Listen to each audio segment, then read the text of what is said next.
Hey, what's up guys and gals? My name is Rick9G. Thank you so much for joining me today. We're going to be looking at Gilligan's Island. I've been doing this, at least for this video, with another format so that you can see me. And that's because I'm going to look at your guys' questions. What I did, it's a new page that is on YouTube. It's relatively new. It's called YouTube Community, and it's very simple. I'll put a link in the description below. And what it is, it's basically like a Facebook wall. Imagine that, but it's directly on YouTube. Every YouTuber has a community tab, and you just go to Rick9G, you hit community tab next to videos and upload, and then I post things. I post images, I post questions, polls, things like that. So if you're not part of that community or know that, I would really highly recommend it, because you know when I go live on YouTube and all those cool things. And so I submitted a question to you guys specifically on Gilligan's Island. I want you to ask me, what are the most popular things that you want to know from the show? Things that you never understood, things that are like frustrating, misconceptions, things like that. And I got a really good response. I got almost 100 thumbs up, around 80 or so, but almost 50 correspondences, 50 comments. Now I can't go through every single one, so I'm going to highlight a few. I will mention your name, shout you out, and thank you, of course, to everyone who submitted. Now I do want to address a few things, and that's before we get into answering these comments, and it's very important. And that's because a lot of these questions and misconceptions that I've seen are from people that probably don't know this detail of the show. And this comes from the creator himself, Sherwood Schwartz. And that is that this show, Gilligan's Island, is a social microcosm. It's basically an allegory. It's basically a symbol for society as a whole, and it represents it with just the 7 castaways that are on the island. Each one represents something different. So if we go through them, we start with Gilligan, who represents innocence. He represents youth. He represents someone who's constantly learning, growing, making mistakes. He in fact represents us. So it's kind of funny when some people are like, oh, Gilligan's dumb, he's an idiot, whatever. But that's kind of a reflection of us in itself, because this show is very highly symbolic, and some people don't know that and just take it for face value. Second, when we look at the skipper, he is of course authority and the figure who kind of runs the island, make sure order is there. Then we go to the professor. The professor is of course intellect, reason, science, all those things. Then we have the couple, which is the Howells, and Mr. and Mrs. Howe represent of course the rich society, the high class. And I'm going to come back to that. There's a question that really pertains to the Howells, and people freak out and they ask, why does this always happen? There's a real reason.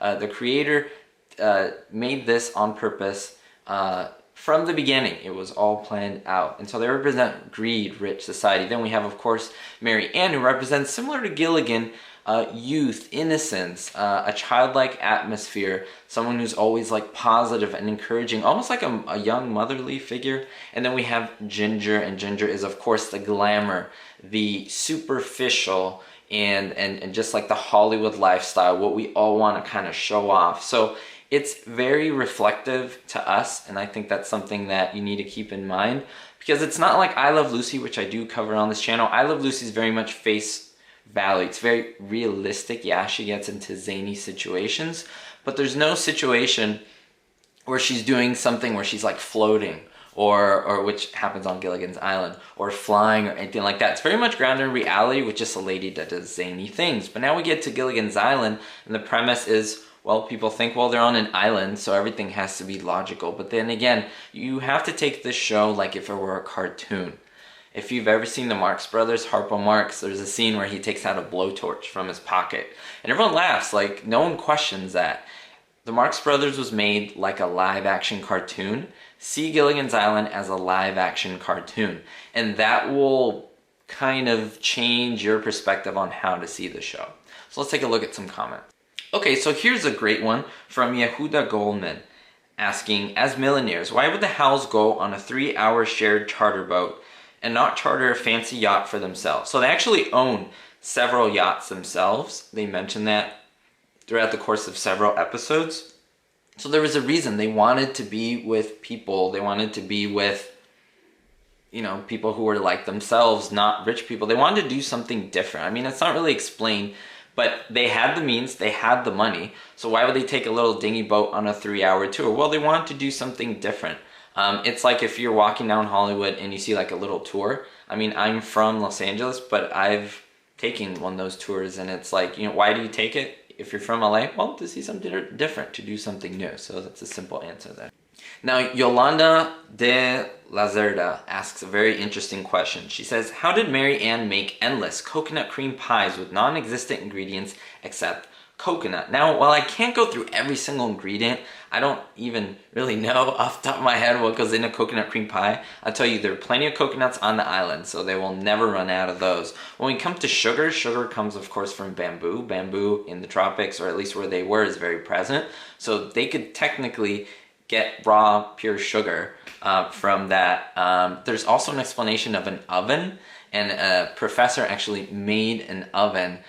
You can make a solar oven very easily. Now, it doesn't ever mention that it's a solar oven, but that's very possible. Like, it's an experiment that you can do in like grade school. Solar oven and with aluminum foil and so forth. You can use a lot of reflective materials and things that'll keep the heat in and bake something like a pie. Now, it won't be perfect or ideal, but it's definitely possible. So that would be sugar, milk. I guess you can't really find milk, but they would use, I guess, coconut milk. So there are some ingredients on the island that could be used. How close is it to a coconut cream pie? I don't know.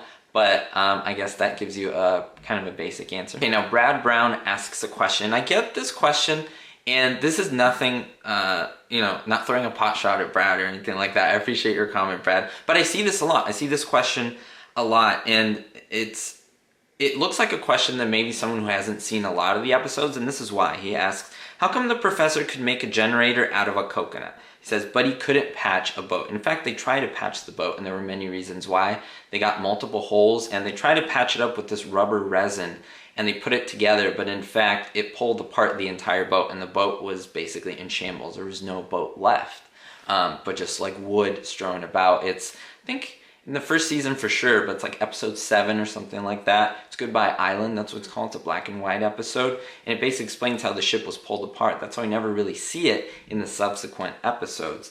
A generator, I do kind of think maybe you're alluding to, there's an episode where they're pedaling, there's a few episodes, and there's kind of a motor generator that's going on there. Now, the motor didn't disintegrate on the actual boat. So they had the motor, a working motor, and my guess is that they pieced it apart, and you can totally get an alternator from that and make some type of a motor from that. So it is definitely possible, and it's not something out of the realm of possibility. It's not like they didn't have something like that before. Question from Laura Drahos, and it's a great question. Were the cast friends with each other?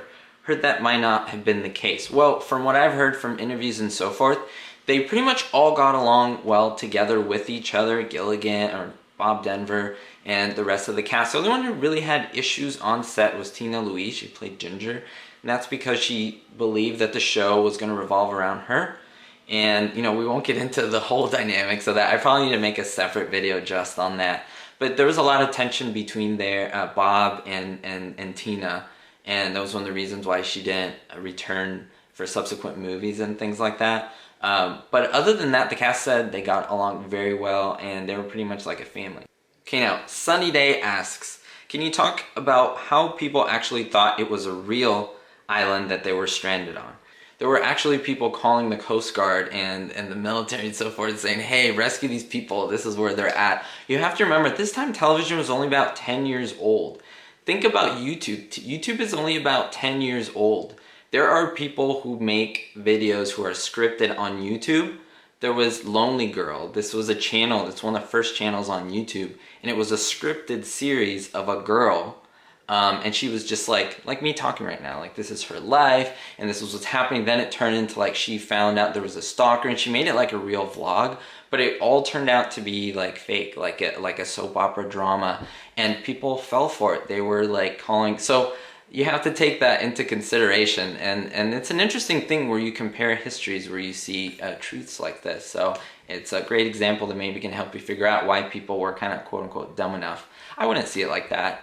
Again, television is relatively new, and some people believe seeing this. It's also comparable to when you see today artists and movie stars showing products off Pepsi and so forth, and then they're like, buy this, and then people actually go and buy it because they have stars, Yeezys, things like that. That's the same thing. You kind of go with what's on TV, what's on media. Same thing here. You kind of gets into your psyche and you believe it. Pamela Mays asks, I know that the minnow eventually fell apart, but couldn't it have been repaired? Well, I guess that depends on different people's opinion. I'm sure someone can argue that it could have, but from what I last saw in that episode, Goodbye Island, board by board, it just like came apart. And I guess you could build a boat. It was said in one of the episodes that the professor didn't really know about like building a boat or seaworthiness or what it took. They built several rafts and they actually sailed out to the ocean. The first episode they built a raft and they got it out. The final movie episode, or the final movie, they actually connected all the rafts and made some type of a boat. So they did make boats, which if you consider a raft a boat, technically it is. So they did do that throughout the course, and they did it in other instances, but for many different reasons they didn't work out. They sunk one time. I think it was blown up. It was like sabotage. Now Richard asks a very interesting question about the professor. He asks, where did the professor get so many books? It's a good question. If he brought them, why so many for a 3-hour tour? And how could he put so many on a small boat? Well, first of all, let's think about this. Books are fairly large and heavy, even if they're light, like even if they're paperback books. It does show that he had a good amount of books. Let's just say 10. Maybe he carried 10 books with him. That's a lot of books. Let's just say maybe less than that. Let's just say he carried 5 books. He had a little backpack. He put books with him to read while on this 3-hour tour. It's not ludicrous to bring books, especially if there's no internet, no TV on a boat, no phone, nothing like that. So if you're going to go 3 hours, probably park somewhere on the ocean. What are you going to do? You don't want to talk to someone. He's kind of nerdy. He's going to read a book. It makes sense. And he was kind of a scientist and a professor, so he's going to read scientific books, and he has books on plants and things like that shown throughout the episodes. But remember, lots of stuff washed up on the island, and amongst these things there were books too. So it's like they compiled different things. People came on the island, they left different items.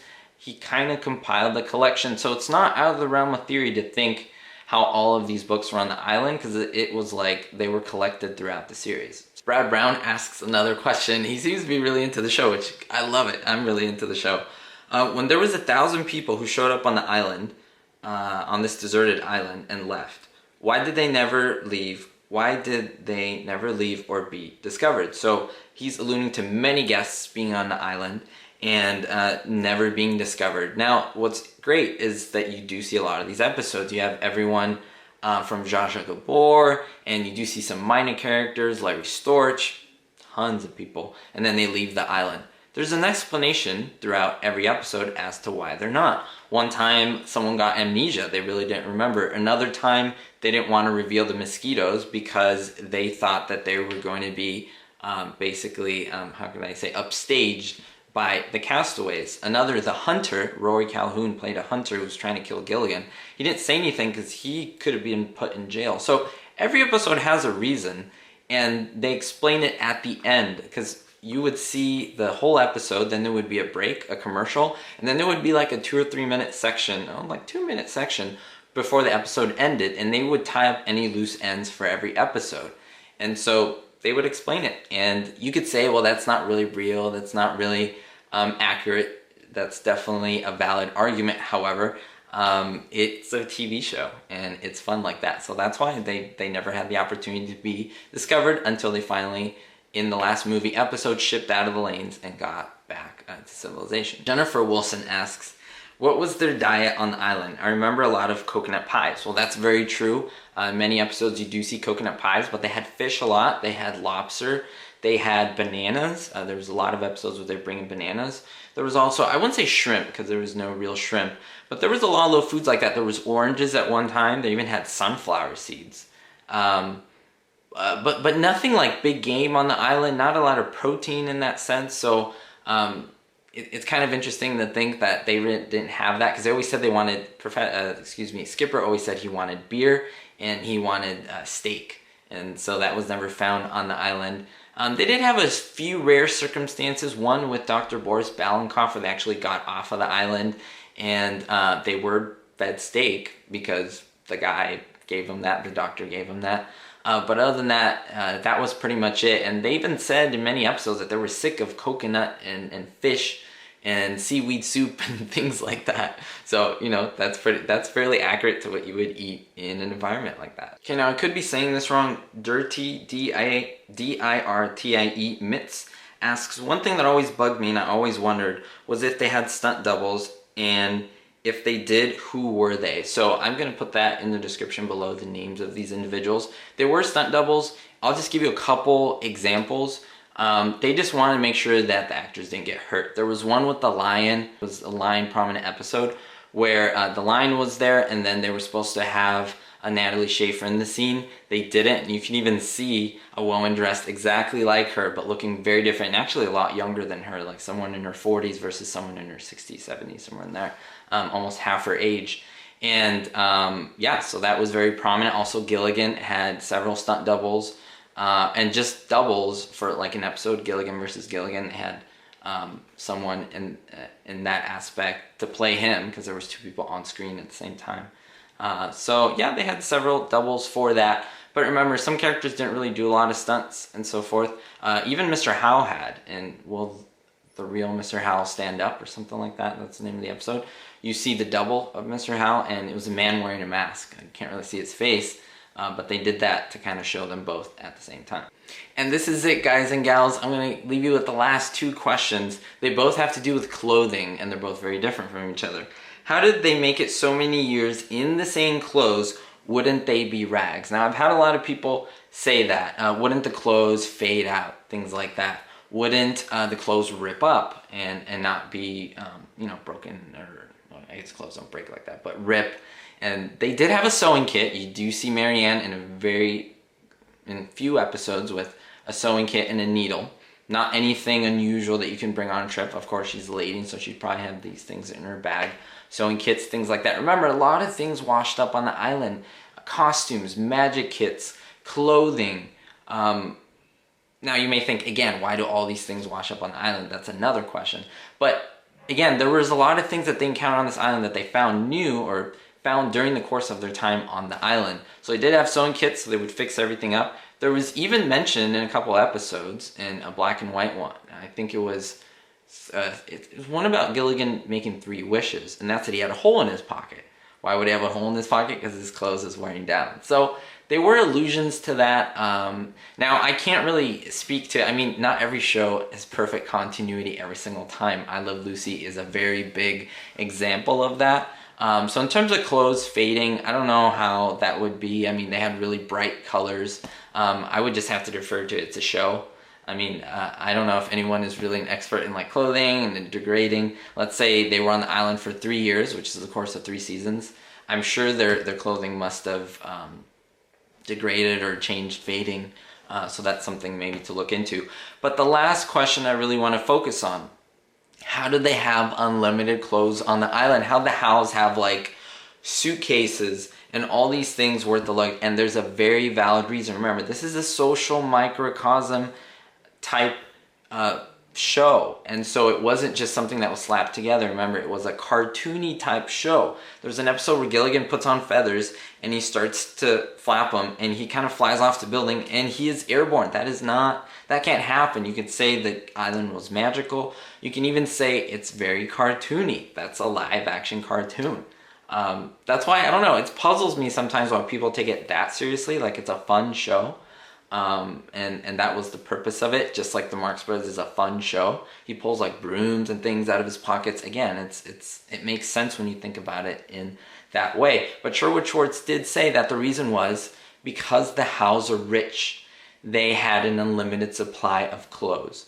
Maybe it's not satisfactory for some people, but that was his answer. And I understand what he's trying to say. He's trying to say that rich people, quote unquote, can get whatever they want when they want materialistically. Even if they're on an island, they could get it to them somehow. Remember, fictitious, cartoony world. So it was a symbol. The idea that they could have these clothing and just have all these different changes in clothes, whereas Gilligan had one outfit, was because, remember, Gilligan represented the common man, us, right? The normal people, versus the Howells that were the rich, and they had all these clothes. So it was very symbolic. And for people that don't understand that, I think they miss a lot of the show. So hopefully you like these questions and the answers. If you want to see more videos like this, more kind of question and answers where you ask, I would love to do it with other shows. Let me know in the comments down below. Is there any question that I didn't get to? Maybe I can get to in part 2. You guys let me know in the comments down below. Don't forget to leave a thumbs up and subscribe. And don't forget to check out my playlists, guys and gals. There was a lot of new people subscribing to the channel. And let me tell you, I have over 1,000 videos. So if you just watch this video and that's it, there's 1,000 things for you to watch, literally. Everything from gaming to I Love Lucy to TV shows. There's so much and so much content for you to watch. So I hope you enjoy it. We'll see you next time, guys and gals. And don't forget, be hopeful.